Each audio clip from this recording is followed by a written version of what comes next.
Hello everyone, কেমন আছো সবাই? আজকে হচ্ছে শিবরাত্রি। তো আজকে শিবরাত্রি তোমাদের সকলকে জানাই শিবরাত্রির শুভেচ্ছা। আর আমি চলে এসেছি বিবেকানন্দ রোড, আর বিবেকানন্দের বাড়িতে চলে এসেছি। তো অনেক দিন আমার আসা হয়নি, প্রায় 2 বছর খানিক আসা হয়নি। তো আগে এখানেই আসতাম, তো হঠাৎ করে প্রোগ্রাম হলো, বোন বলল চল আজকে যাই বিবেকানন্দর বাড়িতে জল ঢালতে। তো এলাম, এসে এখানে দেখলাম বেশ ফাঁকাই আছে, সেরকম একটা ভিড় হয়নি, মানে সকাল থেকে পুজো হচ্ছে তো তাই ভিড়টা কমই আছে। তো ভালোই হলো, আমাদের একটু লাইনে দাঁড়াতে হলো না। তো জল ঢেলে, তো মোমবাতি ধূপকাঠি তো বাইরে জ্বালাতে হয়, তো এখানে পুজো দিয়ে নিলাম।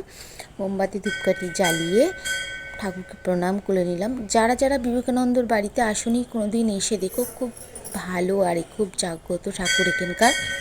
আর আমি ভাবতে পারিনি যে আজকে আমি আসব, আমার আসার কথাও ছিল না, হঠাৎ করে চলে এলাম। যাই হোক, আমার হয়তো ভাগ্যটা ভালো, তাই চলে এলাম। ভিডিওটা যদি ভালো লেগে থাকে একটা লাইক করে দিও।